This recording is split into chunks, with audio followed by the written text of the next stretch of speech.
आज के मेहमान हैं सर्वेंद्र श्रीवास्तव। और जैसा कि मैं कह रहा था कि मार्केट में एक अटक रहा है मार्केट बार बार 450-55 के आसपास, और बैंक निफ्टी भी लगभग वहीं 43,700 के आसपास खड़ा हुआ है।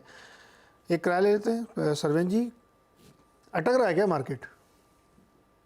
बहुत बहुत नमस्कार नीरज जी, और सबको एडवांस में धनतेरस और दिवाली की बहुत बहुत शुभकामनाएं, क्योंकि इसके बाद शो पे मिलेंगे नहीं मिलेंगे, दिवाली के बाद मिलेंगे वो मालूम नहीं है। बट देखिए, बाजार तो हमने जो बोला कि भाई जो मीडियम टर्म लेवल्स हैं सारे 19,450 19,500 के आसपास हैं। जब तक उनके ऊपर क्लियरली टिकता नहीं है, प्रेशर्स दिखते रहेंगे, जो कि आज भी दिख रहा है, कल भी दिखा था। अगर आप कल भी देखें तो पूरे दिन हम 19,500 के आसपास जब फ्यूचर्स था तो पूरे दिन वहां पे आपको प्रेशर दिख रहा था, और 19,400 19,450 के आसपास स्पॉट में भी सेलिंग थी। तो मान के यही चलिए कि मीडियम टर्म लेवल सारे इधर ही हैं, और एक लार्जर सेटअप ग्लोबली थोड़ा सा नरम हो रहा है। जिस तरह से कल क्रूड गिरा, जिस तरह से बाकी कमोडिटीज भी गिरी हैं, आई थिंक डॉलर की स्ट्रेंथ कहीं कहीं जिसको हम लर्किंग बोलते हैं, कहीं कहीं कोने में कहीं डॉलर स्ट्रेंथ मुझे दिख रही है। और जिस तरह से कमोडिटीज वीक हुए हैं लास्ट 2-3 दिनों में, वो चिंता का विषय है। और बॉन्ड यील्ड्स भी लोगों को लगा कूल ऑफ हो गई है, लेकिन फटाक करके यूएस की बॉन्ड यील्ड 10 साल वाली तुरंत सपोर्ट लिया उसने 4.40 4.50 के पास से। बहुत शार्प मेरे हिसाब से वो बाउंस है। तो आई थिंक सारी चिंताएं अभी खत्म नहीं हुई हैं, और थोड़ा कॉशियस, थोड़ा अलर्ट रहना चाहिए इस फेस्टिव सीजन में। और थोड़ा ध्यान रखें कि ये जो रेंजेस हैं ये क्रिटिकल हैं। जब तक 44,500 के ऊपर बैंक निफ्टी नहीं जाता, और जब तक 19,500 के ऊपर निफ्टी डिसाइसिवली निकलता नहीं है, तब तक मुझे लगता है कि मीडियम टर्म बायस हल्का नरम रहेगा। ओके, 19,500 के ऊपर जब तक नहीं निकलता है और क्लोजिंग बेसिस पे, तब तक एक रेंज के अंदर प्ले करेगा और बायस रहेगा। वही हाल बैंक निफ्टी का भी रहेगा। तो एक क्या कह सकते हैं, रेंज में कंसोलिडेशन के मोड में बाजार है। चलिए अब सवाल जवाब लेते हैं। संजोनी दत्ता हमारे साथ कोलकाता से जुड़ रहे हैं सवाल पूछने के लिए। बताइए सर, क्या सवाल है?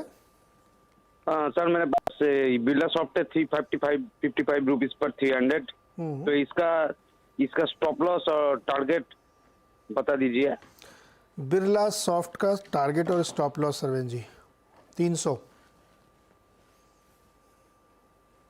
देखिए, टाइम फ्रेम इनका मैं मान के चलूंगा कि जिस तरह से सवाल कर रहे हैं, टाइम फ्रेम कहीं इनका थोड़ा मीडियम टू शॉर्ट टर्म है। थॉट यहाँ पे ये रहेगा कि भाई फिलहाल सपोर्ट्स हैं अच्छे 560 के आसपास, तो आई थिंक उनके नीचे कहीं एक स्टॉप लॉस लगा के आई थिंक ट्रेड में बने रहें। 15-20 दिन और देने, क्योंकि आउट परफॉर्मिंग स्टॉक रहा है, सेक्टर को भी आउट परफॉर्म किया है, तो आई थिंक थोड़ी आउट परफॉर्मेंस और कंटिन्यू रहेगी। बट बेस्ट केस में मुझे 610 615 के ऊपर दिख नहीं रहा है, और 560 जब तोड़ देगा, जिसके नीचे स्टॉप लॉस रखेंगे, तो थोड़ा वीकनेस भी आ जाएगी। तो फिलहाल ट्रेड में बने रहे, बट 610 615 के बहुत ज्यादा ऊपर मुझे इमीडिएटली लग नहीं रहा है 1 से 3 महीने में। 610-15 के ऊपर बहुत ज़्यादा लग नहीं रहा है, लेकिन फिलहाल ट्रेड में रहिए आप यहाँ से। अगला सवाल है भवनाथ पाठक का दिल्ली से। भवनाथ जी नमस्कार। नमस्कार सर। कोहरा खत्म हुआ, स्मॉग खत्म हुआ कि अभी है? 10:30 बज रहा अब। अरे सर अभी है, अभी खत्म नहीं हुआ। दफ्तर गए कि नहीं गए? काम के लिए बाहर निकले? सर निकलना तो पड़ ही रहा है, बस वही प्रिकॉशन के साथ। क्या प्रिकॉशन लिया आपने? बस वही रुमाल वगैरह लेके, और जो है मास्क वगैरह लगा के, ताकि जो उससे हो सकता है, अब नहीं होगा तो नहीं होगा। अरे अच्छा से अंगोछा खरीद लीजिए सफ़ेद रंग का, और शाम को आग पता लगे कितना काला हुआ वो। चलिए बताइए सर पाठक जी, क्या सवाल है? सर मेरा सवाल है ये गोदरेज प्रॉपर्टीज पे। गोदरेज प्रॉपर्टीज पे? अच्छा। सर ये हमारे पास है 100 शेयर हैं हमारे पास 1625 के हिसाब से। तो इसको क्या हमें टाइमली इसमें प्रॉफिट बुक करते रहना चाहिए, या 1 साल तक का मेरा विजन है तो हम रहने दें? ठीक, सर्वेंद्र जी अच्छा सवाल है इनका कि साल भर का विजन है और अभी प्रॉफिट भी है, बीच बीच में प्रॉफिट लेते रहें या साल भर तक ऐसे बैठे रहें? नहीं, सवाल बहुत अच्छा है, सब जगह लागू होता है। देखिए, बीच बीच में प्रॉफिट लेते रहे, और ये भी देखें कि आपका स्टॉक किस कैटेगरी में गिर रहा है। तो ये स्टॉक अंडर परफॉर्मर रहा है, क्योंकि 2021 के बाद जब बाजार चला है, नया हाई भी रख लिया है, ये स्टॉक अभी भी तकरीबन 50-60% रिट्रेसमेंट, 50 भी पूरा, तकरीबन 50% रिट्रेसमेंट करके उस फॉल का बैठा है। 2700 रुपए वाली चीज नीचे में 1000 तक गई थी, और पुल बैक करके भी 1790 ही आई है। तो I think pull back category में ही ये स्टॉक रहेगा। बट फिलहाल क्योंकि शॉर्ट टर्म ट्रेंड पॉजिटिव इसका चल रहा है, तो मे बी अगर चाहें तो ट्रेड में थोड़े दिन बने रहे, लेकिन ट्रेलिंग स्टॉप लॉस का इस्तेमाल करें और मेरे हिसाब से कहीं 1700-1710 के नीचे एक स्टॉप लॉस आएगा। तो आई थिंक 1698 का एक क्लोजिंग स्टॉप लॉस रखें और अगर ट्रेड में बने रहना चाहते हैं तो बने रहें और बीच-बीच में प्रॉफिट जरूर बुक करते रहें। कभी भी कोई चीज लें, टाइम वाइज 1 से 3 साल 4 साल के बीच में एक बार डेफिनेटली चर्न करना चाहिए पोर्टफोलियो, ये हमेशा मैं बोलता हूँ। तो यस, बीच-बीच में प्रॉफिट लेते रहें और स्टॉक को भी समझ के रखें कि स्टॉक अगर आउट परफॉर्मिंग कैटेगरी का है तो अच्छी बात है, अंडर परफॉर्मिंग कैटेगरी के स्टॉक्स में और अलर्ट रहना पड़ता है।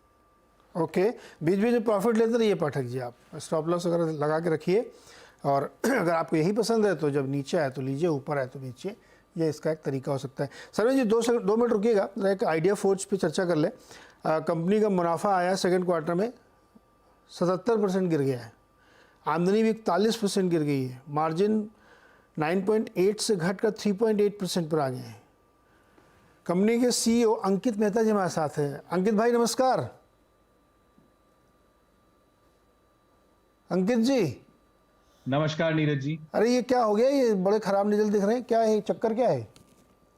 तो नीरज जी क्या होता है कि हमारे कॉन्ट्रैक्ट्स के अकॉर्डिंग हमें डिलीवरीज करनी होती हैं। तो पिछला जो पूरा क्वार्टर है लार्जली हम इन्वेंट्री बिल्डअप में हम लोग स्पेंड कर रहे थे टाइम, जो हमारे कॉन्ट्रैक्ट्स है उनके डिलीवरी टाइमलाइन के हिसाब से। तो जो जो डिलीवरीज ड्यू थे लास्ट क्वार्टर में वो हमने कर दिए हैं। जो जो डिलीवरीज अब आने वाले क्वार्टर्स में ड्यू होंगे उनके लिए प्रिपरेशन करके उनको हम डिलीवर करेंगे। जैसे आप ऑर्डर बुक देख रहे हैं तो उसमें से काफी कन्वर्जन होने का प्रोबेबिलिटी है, जिनके लिए हम प्रिपेयर कर रहे हैं बेसिकली। तो ये समस्या तो हर क्वार्टर में रहेगी, हर क्वार्टर में ऑर्डर आते रहेंगे, हर क्वार्टर में आप इन्वेंट्री बिल्ड करेंगे, हर क्वार्टर में फिर लॉस करते रहेंगे क्या? नहीं, मतलब what is the process of execution sir? होता क्या है, फॉर एग्जाम्पल मान लीजिए कि एक ऑर्डर आया एक सर्टेन वैल्यू का, उसमें डिलीवरी जो होती है कई बार बहुत ही चंकी डिलीवरीज होती हैं कि भाई आपको पूरा का पूरा इन्वेंट्री बिल्ड करके एक बार में उसको बिल्ड डिलीवर करना है। तो जब ऐसा होता है तो हमें एक टाइम स्पेंड करना पड़ता है इन्वेंट्री को बिल्डअप करने में। फिर जैसे ही वो इन्वेंट्री बिल्डअप हो जाती है, उसका इंस्पेक्शन हो जाता है, फिर हम उसको इमीडिएटली बिल कर देते हैं। तो काफी कुछ जो हमारा रेवेन्यू रिकग्निशन का प्रोसेस है वो हमारे कॉन्ट्रैक्चुअल ऑब्लिगेशंस पे डिपेंडेंट होता है। तो हिसाब से क्वार्टर ऑन क्वार्टर वो चेंज होता रहता है in terms of whatever deliveries are due, हमको उनको जाके डिलीवर करना होता है। अंकित जी मैं समझ गया इसको, मेरा सवाल आप दोबारा से पूछ रहा हूँ, ये एक नॉर्मलाइजेशन प्रोसेस में आएगा ना कि ऑर्डर भी आ रहे हैं, डिलीवर भी हो रहे हैं, ऑर्डर आ रहे हैं, डिलीवर, ये स्ट्रीमलाइन करना पड़ेगा ना आपको सर? स्केल पे, हाँ वो नीरज जी सही स्केल पे, जो बिजनेस का स्केल है, जब ये ऑर्डर्स का जो साइज है वो बिजनेस के साइज के एक सही प्रोपोर्शन में आ जाएगा, जैसे जैसे ग्रोथ होगी वो कब तक आएगा? वैसे वैसे ये थोड़ा तो टाइम लगेगा नीरज जी अभी, क्योंकि साइजेबल अपॉर्चुनिटीज हैं और वो जब आती हैं तो बड़े चंक में आती हैं, और उनके अंदर अगर एक आध भी ऐसा ऑर्डर आ गया जिसमें डिलीवरी स्टैगर्ड नहीं है बहुत ज्यादा, किसका ऑर्डर है पिछले क्वार्टर में सबसे बड़ा जिसके लिए आपको इतनी दिक्कत हो रही है? नहीं, ये तो पुराना एक ऑर्डर है हमारे पास में, जो हमने 2022 में हमने जो मिला था, जिसका 2 साल का डिलीवरी टाइमलाइन था। तो उसके अंदर हमने फर्स्ट क्वार्टर में उसका एक चंक बिल किया, जिसकी वजह से आपको फर्स्ट क्वार्टर के अंदर जो रेवेन्यू दिखा वो था। उसका ही सिमिलर एक और हमें लॉट डिलीवर करना है, अगेन वो थोड़ा साइजेबल है तो हमें वो इन्वेंट्री बिल्ड करके Q2 में कितने करोड़ के ऑर्डर मिले आपको? Q2 के अंदर हमने टोटल ऑर्डर्स अबाउट 170 करोड़ के आसपास के कलेक्ट किए थे। और अभी टोटल ऑर्डर बुक कितनी हो गई आपकी? 253 करोड़। तो पिछला अगर इसको से मैं माइनस कर दूं, आप कह रहे 2022 वाला आपको करना है, तो 60-70 करोड़ का जो ऑर्डर था जिसको आपको एग्जीक्यूट करना बल्क वाला, अराउंड 100 करोड़ का Q1 के अंदर का हमारा ऑर्डर बुक था। When we had left I think नहीं वो जो 2022 वाला ऑर्डर आप बता रहे हैं कि जिसको बल्क में अभी, वो कितना बड़ा है? वो ऑर्डर आई थिंक जब जो 100 करोड़ के आसपास का हमारा ऑर्डर बुक है उसका मेजॉरिटी फ्रैक्शन वो एक पर्टिकुलर अपॉर्चुनिटी है। ओके अंकित जी, दिक्कत है थोड़ी, देखिए एग्जीक्यूशन में ये इन्वेस्टर्स हमेशा ये सवाल पूछते हैं कि जो है नहीं सर, देखिए चैलेंज तो है, हमने मुझे ध्यान है हमने आपके आईपीओ में डिस्कस किया था जो हमारा वो है। हाँ, क्या ये इसलिए ज्यादा है कि क्योंकि आपकी गवर्नमेंट डिपेंडेंसी ज्यादा है, सरकारी ऑर्डर इसकी वजह से ये ज्यादा है? जी, क्योंकि टेंडर बिजनेस है तो नहीं अंकित जी रुकिए, मैंने आपसे लिस्टिंग जब कराने आप आए थे आईपीओ, मैंने तब आपसे सवाल किया था कि आप ओवर डिपेंडेंट हैं गवर्नमेंट ऑर्डर्स पे, और ये प्रॉब्लम करेंगे सरकारी ठेकेदारी टाइप का मामला हो गया कि ठेकेदार साहब को पैसा अभी मिला, अभी नहीं मिला, डिले हो रहा, फिर आप अपनी जेब से लगा के इन्वेंट्री बना रहे हो, है ना वही प्रॉब्लम? आज देखिए 2 क्वार्टर बाद आप बोल रहे हो। नहीं, वो आई वुड से कि वो नेचर ऑफ बिजनेस है नीरज जी, वो प्रॉब्लम नहीं कह सकते उसको, क्योंकि वो मतलब अभी जो नेचर ऑफ बिजनेस है वो प्रॉब्लम नहीं है, वो नेचर ऑफ बिजनेस है. It is something that we have to account for in the business जी। model, and we have to build according to it. So we cannot say that it's a problem, because I mean it's a pretty much one of the most exciting businesses in the overall space at this point in time, and there is sizable volume in that business. So we have to account for the nature of the business, and we have to bake that into the business model. यही तो मैं भी कह रहा हूँ कि ये nature of business है गवर्नमेंट कॉन्ट्रैक्ट का, तो फिर आपको उस तरह की कैपेसिटी बिल्ड करनी पड़ेगी कि वो स्ट्रीमलाइन रहे। It is not a capacity problem Neeraj ji, capacity issue नहीं, कैपेसिटी इशू नहीं है इन द सेंस कि it is not that I can I have a problem in terms of not being able to build the equipment, but I have to bill it based on the delivery schedules, right? जो मेरा delivery schedule है उसमें मुझे उसके हिसाब से उसको bill करना है, और वो डिलीवरी शेड्यूल कई बार Q1Q नहीं होगा, वो डिलीवरी शेड्यूल कई बार 6 मंथ्स में एक डिलीवरी होगा, या कभी कभी ईयर में एक डिलीवरी होगा, तो वो डिलीवरी शेड्यूल का चैलेंज। इट इज नॉट कि हमारा कैपेसिटी का इशू है कि we are not able to build the right inventory whenever required, that's not the challenge. Okay, stock listing के बाद से करीब 38% करेक्ट हो चुका है, इस समय 800 रुपये के आसपास ट्रेड कर रहा है स्टॉक, आईपीओ प्राइस से थोड़ा ही ऊपर रह गया। खैर एनीवे, चलिए नेक्स्ट क्वार्टर में देखते हैं क्या समस्याएं खड़ी होती है, इसको आप सेल थ्रू कर ले जाते हैं। बहुत बहुत शुक्रिया अंकित जी हमसे जुड़ने के लिए। सरवीन जी, आइडिया फोर्स हालांकि रिसेंट लिस्टिंग है, क्या व्यू बन रहा है आपका? जब से लिस्ट हुआ है तब से तो गिर रहा है, और कोई ऐसा अभी तक रिवर्सल का साइन नहीं आया है नीरज जी। तो आई थिंक अब कोशिश तो कर रहा है थोड़ा बेस बनाने की। लास्ट अगर आप 1-1.5 महीने का देखेंगे सेटअप, तो अराउंड 780 के आसपास थोड़ा स्टेबल होने की तो कोशिश कर रहा है, बट उसके बहुत नजदीक है, कंफर्ट लेवल नहीं है। कोई क्लियर कट रिवर्सल या कोई एक जो ग्रीन शूट जो पहला बनता है एक डाउन ट्रेंड में, वैसा अभी तक कोई सेटअप यहाँ बना नहीं है। तो डेटा भी कम है, मैं इस पे कोई बहुत क्लियर राय नहीं देना चाहूंगा इस समय। छोटा सा एक ब्रेक के बाद फिर सवाल जवाब का सिलसिला।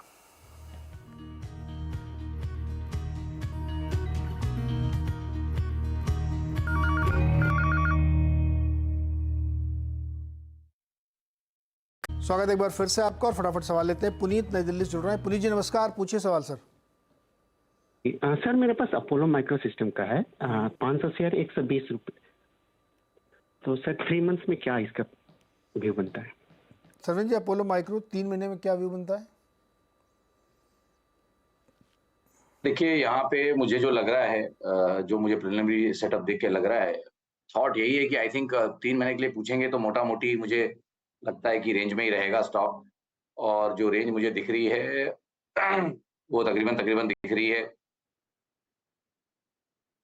95 से लेके 120 तक की। 120 थोड़ा सा अपर एंड हो जाएगा, बट 95 टू जो 115 के आसपास है, 95 टू 120 की एक रेंज दिख रही है, उस रेंज में रहेगा। रेंज की अपर एंड पे मुझे लगता है थोड़े प्रेशर्स यहाँ पे रहेंगे, तो अलर्ट रहें और थोड़ा पैसा भी लेते रहें। काफी शार्प मूव यहाँ पे रहा है, तो मुनाफा बांधने का भी तैयारी रखें यहाँ पे, और एग्रेसिवली ट्रेडिंग स्टॉप लॉसेस का इस्तेमाल करें। Okay, aggressive trading stop loss रखिए। सुभाष अग्रवाल जी रायपुर से जुड़ रहे हैं। सुभाष जी नमस्कार सर, बताइए क्या सवाल है? नमस्कार सर, मेरे पास सर 2000 शेयर यस बैंक के हैं 19.20 पे, तो वही सोच रहा था कि मतलब इसको 1-8 साल रखें या क्या करें। सर जी, ये सवाल बहुत सारे लोगों का है। यस बैंक एवरेज करें, क्या करें, 1 साल के लिए रखना है? नहीं, ये सवाल बहुत आता है, और हम हमेशा यही जवाब देते हैं कि देखिए मोटा मोटी 15 से 25 की रेंज रही है हाल फिलहाल में, और एक ब्रॉडर अगर आप रेंज पकड़ेंगे काफी सालों की तो उससे नीचे भी गया है, बट लास्ट 1-1.5 साल की देखूं रेंज तो 15 से 25 के बीच में ही रहता है। रेंज के बीचों बीच चल ही रहा है काफी दिनों से, और ऊपर से आप देखिए 20-21 के आसपास से थोड़ी सेलिंग भी आ जाती है। तो यहाँ पे कुछ मेरे ख्याल से कुछ करने जैसा अभी फिलहाल है नहीं, और नया तो बिल्कुल कुछ ना करें। जो पुराना अगर पकड़ के बैठना चाहते हैं तो बैठे, वो मैं इनके ऊपर छोड़ता हूँ, बट इस स्टॉक पे मैंने हमेशा बोला है कि मेरी कोई स्ट्रॉन्ग राय है नहीं यहाँ पे। बने रहिए इसमें सर, देखिए किसमें चमक जाए तो फिर इसमें निकलिएगा। 15 से 25 की रेंज है इसमें, और आप बीच में खड़े हैं यहाँ पे इस समय। अगला सवाल है राकेश वर्मा जी का, भटिंडा पंजाब से हमारे साथ जुड़ रहे हैं। राकेश जी नमस्कार सर। नमस्कार पांडे सर, कैसे हो? जी एकदम बढ़िया सर, आप बताओ, आप दसो। सर दिवाली की मुबारक आपको, कांग्रेचुलेशन। अरे बहुत बहुत मुबारक। खरीद लिए पटाखे उठाके कि नहीं खरीदेंगे? बैन लगा दिया उधर। सर खरीदे भी और बेचेंगे भी, कल से बिकने शुरू हो जाएंगे। बैन नहीं है क्या आपके यहाँ? सर थोड़ा बहुत होता है, लेकिन बच्चों के लिए तो बेचने ही पड़ेगा ना, वो तो समझते नहीं है इस बात को। बच्चों के लिए बेचने पड़े मतलब क्या आपकी दुकान है क्या? तो सर वो नाराज हो जाएंगे। हाँ जी सर, शॉप है हमारी। कि ये पटाखे की शॉप है? नहीं सर ऐसा नहीं है, शॉप तो दूसरी है, लेकिन थोड़ा दिवाली पे ले आते हैं। अच्छा, मतलब Investment साइड में करके। रख के बेच लेते हैं। भैया देख लेना जरा, ये आजकल बड़ा बैन वैन का चल रहा है आपके यहाँ, तो पता नहीं पराली वराली के बहुत खर्च, बहुत चक्कर चल रहा है हाँ सर वो तो है। ना? पोल्यूशन है वहाँ पे खूब कि नहीं? सर इतना नहीं है, मतलब जितना मीडिया में आ जाता है उतना तो नहीं है सर। अब मीडियम का तो AQI का तो इंडेक्स आता है, उसमें मीडिया क्या करेगा? आप बिना मीडिया को दो। मतलब AQI तो साइंटिफिक इंडेक्स है दोस्त। खैर चलो दिवाली की बधाई आपको भी। बताइए सवाल क्या है सर आपका? हाँ सर जी सर मेरे पास ना TCS के शेयर है, मतलब मैं लास्ट वैसे तो मेरे पास 2 साल से मैं उसको एवरेज करता आ रहा हूँ, हाँ और 130 शेयर है, 3400 के रेट से है। सर मुझे ना इसमें लास्ट टाइम बाईबैक में भी थोड़े शेयर में टेंडर हो गए थे, हाँ। और अभी मैं लंबे समय के लिए सर इसमें बैठा हूँ। मुझे सर 15-20% की मतलब चाहिए, मतलब हर साल मुझे इससे ज्यादा नहीं चाहिए। क्या ये शेयर सही है, मतलब इसमें बना रहा हूँ? राकेश जी आप करो 15 से 20% हर साल चाहिए, इससे ज़्यादा नहीं चाहिए। इससे ज़्यादा तो वॉरेन बफेट नहीं ले पाए, 15 से 20% हर साल। सर वो पहली स्टॉक में जैसे आ जाता है, लेकिन उसमें मैं इन्वेस्टमेंट नहीं करना चाहता हूँ। सेकंड सर मेरा बजाज फाइनेंस है, वो भी मुझे सर लास्ट 2 साल से मुझे होल्ड किए, उसमें कुछ मजा नहीं नहीं हो आ रहा रहा है है अभी दोनों में ना। अब अच्छा रुको, सर। मजा सरवेन जी को ले आते हैं। आएगा आएगा सर, आएगा। सरवेन जी भाई सवाल बहुत जेन्युइन है राकेश जी का, कि ये स्टॉक उन्होंने लिया, कुछ एवरेज भी किया 3400 पे, लेकिन मज़ा नहीं आ रहा, चल नहीं रहा, ये क्या करा जाए? नहीं तो ये आपका हमारा शो रेगुलरली लगता है, देखते नहीं है। निफ्टी आईटी इंडेक्स पे हमने जब बीच में भी राय यही आई थी, मैं कहा भाई अंडर परफॉर्मिंग सेक्टर रहा है। सबसे पहला हमारे जब हमने 2021 में सेल्स बोले थे, तो सबसे पहले यही सेक्टर जो ग्लोबल फेसिंग सेक्टर्स हैं, मेटल्स और आईटी, ये दोनों में सबसे ज्यादा प्रेशर रहा, और ये दोनों बाजार चला और दोनों उतने नहीं चल पाए जितना चलना चाहिए था दोनों इंडाइसेस। तो आई थिंक यहाँ पे प्रेशर तो रहेगा। और लास्ट टाइम भी जब कोई सवाल आया था तो मैंने यही बोला था, निफ्टी आईटी इंडेक्स को चलने में अभी काफी समय है, और ये यही स्टेटमेंट भी बोलते बोलते भी मुझे ऑलमोस्ट 6-9 महीने हो गए, और अभी भी मुझे लगता है कि 3-6 महीने और बाकी हैं, और 32-3300 के ऊपर निफ्टी आईटी बहुत स्ट्रांगली जा नहीं पाएगा। और सेम केस में अगर आप देखेंगे तो 3500-3600 के ऊपर टीसीएस भी बहुत ज्यादा टिक नहीं पाएगा। गया तो जरूर था लेकिन टिक नहीं पाया। तो आई थिंक ये वो एरियाज के लिए बहुत बड़ा हर्डल, बहुत बड़ा चैलेंज रहेगा आगे बढ़ते हुए। अब थॉट यही है कि भाई अगर एसआईपी कर रहे हैं, स्टॉक अच्छा है और धीमे धीमे कर रहे हैं, और डिसिप्लिन से कर रहे हैं, हर बार एक अमाउंट जेन्युइनली एसआईपी कर रहे हैं, थोड़ा थोड़ा गैप पे कर रहे हैं, तो करते रहें। स्टॉक तो लॉन्ग टर्म तो अच्छा है, जो इनका नजरिया है लॉन्ग टर्म वाला, उसमें आई थिंक धीमे धीमे करते रहें। बट मेरे फ्लेवर का सेक्टर अभी फिलहाल है नहीं, बट इन्होंने ऑलरेडी कर लिया है, तो मुझे उस पर इनको राय देनी पड़ती अरे है। सरवेन भैया एकदम क्रिस्पी कॉल, 3400 के ऊपर जाए बेच के निकल जाए, जब चलेगा तब देखा जाएगा, ऐसा? हाँ, 3500-3600 की रेंज अगर मिलती है तो मुनाफा बांधे, और लेने का अगर चेष्टा करनी है तो 3000-3100 के आसपास, बीच में नहीं। राकेश जी क्लियर हो गया दिमाग आपका? आप तो व्यापारी आदमी, तुरंत समझ गए होगे आप। जी सर। बेच बाज के 34 के ऊपर निकल जाओ, जब दोबारा नीचे आएगा 3000 के आसपास तब लिया जाएगा। ठीक, ये आपके लिए राय है, और एंजॉय करिए दिवाली, पटाखे वटाखे लगाइए सर। जी सर, थैंक यू। चलिए अगला सवाल लेते हैं, धीरज लालवानी जी का, जयपुर से जुड़ रहे हैं। धीरज जी नमस्कार सर। नमस्कार सर, दिवाली की बहुत बहुत शुभकामनाएं हम दोनों को। सर आपको भी और आपके परिवार को भी बहुत शुभकामनाएं। Thank you sir. सर मेरे पास KEC इंटरनेशनल के 600 शेयर्स है। आई बॉट एट 670 रुपीज, और अभी थोड़ा ट्रेंड बहुत डाउनवर्ड जा रहा है, तो कुछ आपकी राय चाहिए थी कि इसको कैसे टैकल करें सिचुएशन को। आप इन्वेस्टर लंबा होल्ड कर सकते हैं क्या? जी सर बिल्कुल, 8 से 10 महीने तक मैं होल्ड कर सकता हूँ उसको। ओके सरवेन जी, KEC इंटरनेशनल प्राइस से नीचे है अभी।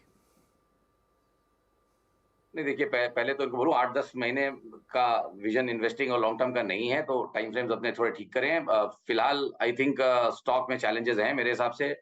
क्वार्टरली के सेटअप इसके खराब होते जा रहे हैं। मोमेंटम ने इसका लॉन्ग टर्म चार्ट्स पे मंथली क्वार्टरलीज में साथ छोड़ा हुआ है। तो आई थिंक 6-8 महीने में इनका रिटर्सल या इनका इसमें से निकल नहीं पाएंगे। ये टाइम लगेगा, अगर उससे ज्यादा टाइम दे पाएंगे, 12 to 18 मंथ्स प्लस का टाइम देंगे, तो पॉसिबली कहीं निकलने जैसा है। नहीं तो मेरी राय तो जरूर रहेगी, उछालों में अगर 625 650 के बीच में किसी कारण से पहुंचे, 625 के आसपास भी पहुंचे, तो मेरे हिसाब से अलर्ट हो जाए और थोड़ा थोड़ा मेरे हिसाब से एग्जिट करने का सोचें, बिकॉज जैसे मैंने बोला लॉन्ग टर्म चार्ट्स यहाँ पे उतने मुझे अच्छे नहीं लग रहे हैं और टाइम लग जाएगा इसको संभलते संभलते टाइम लगेगा। और चूंकि बाइंग प्राइस इनकी 670 है, यहाँ से 100 रुपये ऊपर है जी, 650 के आसपास। धीरज जी आप देखिएगा, मन करे तो एक बार वहाँ से हम लोग फिर राय देख लेंगे, हो सकता है चार्ट में कोई पैटर्न मिल जाए, कोई खबर आ जाए। अदरवाइज़ फिर आपके लिए ज़रूरी होगा कि आप इस पर रीथिंक करें कि इसको होल्ड करना, या फिर बहुत लंबा होल्ड करोगे तो आपका टाइम करेक्शन चलेगा। फिर आप जैसे अभी राकेश जी कह रहे थे मज़ा नहीं आ रहा, तो मज़ा नहीं आएगा तो 3 साल इसी चलेगा। तो इस पर आपको एक राय लेनी पड़ेगी। बहुत बहुत शुक्रिया धीरज जी, आपको भी शुभकामनाएं। सरवेन जी आपको भी बहुत शुभकामनाएं और शुक्रिया जुड़ने के लिए। नमस्कार नीरज जी, धन्यवाद। छोटा सा एक ब्रेक के बाद खिलाड़ी नंबर 1।